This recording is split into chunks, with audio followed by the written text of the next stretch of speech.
Hello, welcome back to Amber's Chick Flicks. I have some sad news. My experiment didn't do as well because I got greedy. Um, out of 21 eggs, 18 died. Sorry, 22 eggs, 18 died in lockdown, and 4 died before lockdown, and only 3 hatched. These are the eggs I'm going to be tossing. It looks like a lot, but I have tons in the incubators. I'm going to go through all the eggs quite quickly because I don't have enough storage on my phone to do everything. So, okay. This is my Americana eggs, and fertile. They should be day 10. So, day 10.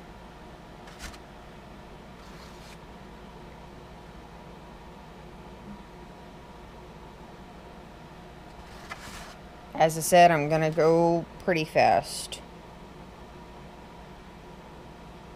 All those infertile. This is also one of my Americana eggs from the same batch. This one died. See, blood ring right there. Almost all the way around. And then here's the embryo right there. No longer moving. And I'm gonna go ahead and get rid of it. Let's see. Making sure I have the right ones. These upcoming 3 are day 13. This one had died. This one also has a crack in it. Seems like all the ones that had cracks did not do well with the race. I think it's probably due to maybe the race had some I guess small sediments. This one died very early on. See? How can I show you? This one has a crack right here. So, it's like all the ones that had cracks died. Here's another one. This one was an oddball. It never really developed good. But you see, this is where the embryo is. This one had like some nasty fluid in it since day 1. But I didn't really realize that. I thought it was just the embryo forming. And the rest of these are from my actual experiment. And, yeah. Alright, you see? This one, internally pipped. No longer moving. And now it looks disgusting. When you see this, you know it's dead. So, I'm just going to go ahead and toss it to save possibly some blood rings in the future. This one, I made a hole, tiny hole, because I thought it would help. It didn't even make the internal pip. There's lots of extra yolk all the way around, completely dead. And sometimes if you handle the bottom of the egg, you can definitely see the extra liquid as well. This one I also made a hole in. This one did make the internal pip. You can no longer see it, but you see how this goes down? That means it's made the internal pit. But you see all this extra liquid? And you see how it's kind of swirling around in there now? Right here. So, that is a bad egg. Only have 5 minutes to finish this up. All the nasty stuff. Terrible, bad egg. I'm trying to get all this done, and I would have candled yesterday, but I had to be up at 5:30 in the morning. And see, this one almost made the internal pit, but it never did. And it's definitely dead.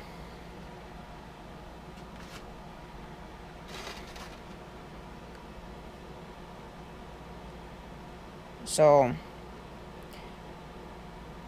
most of these, you see how much liquid that is? That's terrible.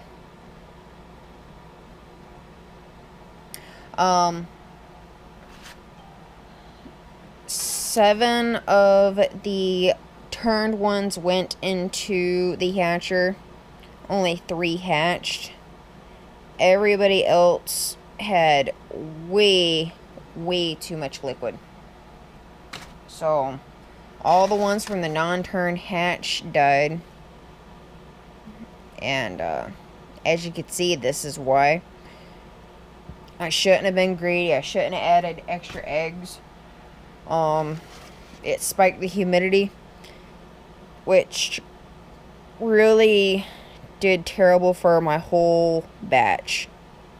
But I can say the turn ones do better.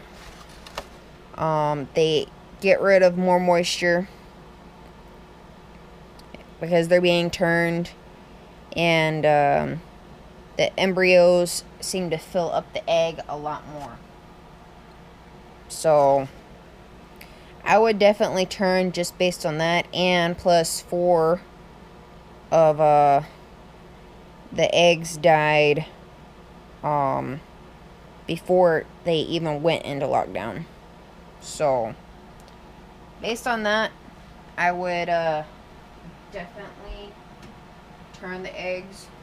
But I will be doing this experiment again at a lower humidity, and hopefully I can get some to hatch, some extras to hatch, you know, because I feel bad that the experiment went terribly, because I mean, even my turned hatch did terrible. So there are my babies. They're getting their strength up before they go outside into their brooder. So this thing works really good, but I just had too much humidity this time. But I can say my turned ones did develop a lot better, and I didn't have any death until lockdown. So there's a plus. And then the non-turn eggs, they had a lot more liquid, a lot smaller embryos. So based on that, I would like to turn, but for the experiment, I will be doing this again. And probably this incubator, because they can be turned right here, and I can remove one of these and lay the eggs down, and so I won't have to touch them, I won't have to turn them, no hands on, and it will be a lot more contained. And this incubator is a lot more stable. As you can see, it's 27% humidity, whereas that one sometimes ended up being at 33% humidity. So if you have any questions, please let me know. Comment, subscribe, and hopefully you learn from my mistake on being too greedy and having the humidity rise. So Alright. Have a nice night.